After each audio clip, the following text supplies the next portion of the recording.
Doctor Babasaheb Ambedkar Marathwada विद्यापीठ, छत्रपती संभाजीनगर राष्ट्रीय सेवा योजना विभाग व शिवाजी कला वाणिज्य व विज्ञान महाविद्यालय कन्नड यांच्या संयुक्त विद्यमाने आयोजित 7 दिवसीय विशेष शिबिराचा समारोप समारंभ उत्साहपूर्ण वातावरणात संपन्न झाला। समारोप कार्यक्रमासाठी प्रमुख पाहुणे म्हणून कन्नड येथील कृषी अधिकारी SD शिरसाट हे उपस्थित होते।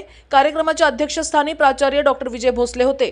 प्रमुख उपस्थिती म्हणून मुक्तार शाह पंचायत समिती सदस्य मौजे दाभाडी मधुकर रावजी आदिक उपसरपंच मौजे दाभाडी अखिल बाबी शाह सरपंच मौजे दाभाडी तसेच अनिल शिरसाट पत्रकार मौजे दाभाडी हिम्मतराव आदिक निवृत्त शिक्षक विकास अधिक डॉक्टर भाऊसाहेब मगर उपप्राचार्य शिवाजी महाविद्यालय कन्नड बाबूलाल काळे माजी अधीक्षक शिवाजी महाविद्यालय कन्नड राजू सोनवणे इत्यादी उपस्थित होते। SD शिरसाट तालुका कृषी अधिकारी यांनी मार्गदर्शन करत असताना सांगितले की आपण कोणतेही काम जबाबदारीने करावे। एखाद्या ठिकाणी पद मिळवले म्हणजे यश नाही, त्यात संपूर्ण योगदान देणे म्हणजे खरे यश असते। तसेच त्यांनी शेतीच्या विविध योजना सांगून त्याविषयी महाविस्तार ॲप विषयी माहिती दिली। त्यानंतर नवनिर्वाचित पंचायत समिती सदस्य मुक्तार भाई शाह यांनी विद्यार्थ्यांना सांगितले की तुमच्या माध्यमातून आमच्या गावात स्वच्छतेविषयीची खूप मोठी संधी मिळाली आहे व आम्हाला खूप काही शिकण्यास मिळाले, त्याबद्दल मीच आपला आभारी आहे। आपल्या अध्यक्षीय समारोपात डॉक्टर विजय भोसले यांनी मत मांडले की गावातील स्वच्छता ही केवळ शिबिरापुरतीच मर्यादित न राहता ती दैनंदिन गरजेचा भाग असावा।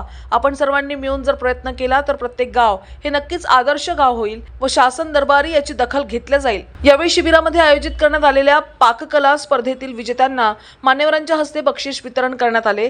तसेच लहान मुलांनी सादर केलेल्या विविध सांस्कृतिक कार्यक्रमांतील सहभागी व विजेत्यांनाही पारितोषिके देण्यात आली। शिबिराच्या 7 दिवसांच्या कालावधीत ग्राम स्वच्छता, जनजागृती, पर्यावरण संवर्धन, आरोग्य विषयक उपक्रम अशा विविध सामाजिक कार्यक्रमांचे आयोजन करण्यात आले।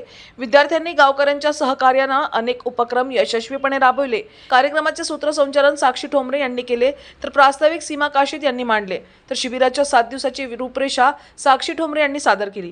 कार्यक्रमाचे आभार प्रदर्शन कावेरी काळे यांनी केले तर समारोप प्रसंगी विद्यार्थ्यांचा उत्साह, ग्रामस्थांचा सहभाग आणि मान्यवरांचे मार्गदर्शन यामुळे शिबिर यशस्वी ठरल्याची भावना व्यक्त करण्यात आली। या प्रसंगी कार्यक्रम अधिकारी doctor Prakash Mahajan, doctor Rakesh Ahirrao, doctor सीमा काशीद, संयोजन समितीचे सदस्य प्राध्यापक प्रगती चव्हाण, ग्रंथपाल संतोष देशमुख, प्राध्यापक सोमेश मोगरे, प्राध्यापक मदन खुर्दे, नाना जंजाळ उपस्थित होते। कार्यक्रम यशस्वी करण्यासाठी NSS विभागाने विशेष प्रयत्न केले।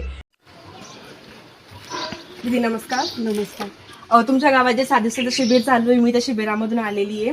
तर मला तुम्हाला विचारायचं होतं की तुम्हाला हे आमचं शिबिर कसं वाटलं? शिबिर खूप चांगलं वाटलं। आमच्या गावातल्या महिलांना वेगवेगळ्या प्रकारची ॲक्टिव्हिटीज बघायला भेटली आणि आजपर्यंत ज्या महिलांनी असं बघितलं नव्हतं त्यांना ती बघायला भेटली NSSच्या कॅम्पच्या माध्यमातून। आणि NSSचा कॅम्प असा असतो की त्यामध्ये माणसाला बोलण्याची आणि बघण्याची संधी मिळते आणि NSSच्या कॅम्प माध्यमातूनच मी आजपर्यंत पण हे शिकलेली आहे। कारण की NSSच्या माध्यमातून आजपर्यंत कुठं न बोलणारी पोरगी NSSच्या कॅम्पच्या माध्यमातून कुठेही बोलू शकते। धन्यवाद। न्यूज एक्सप्रेस करिता निलेश पवार, छत्रपती संभाजीनगर।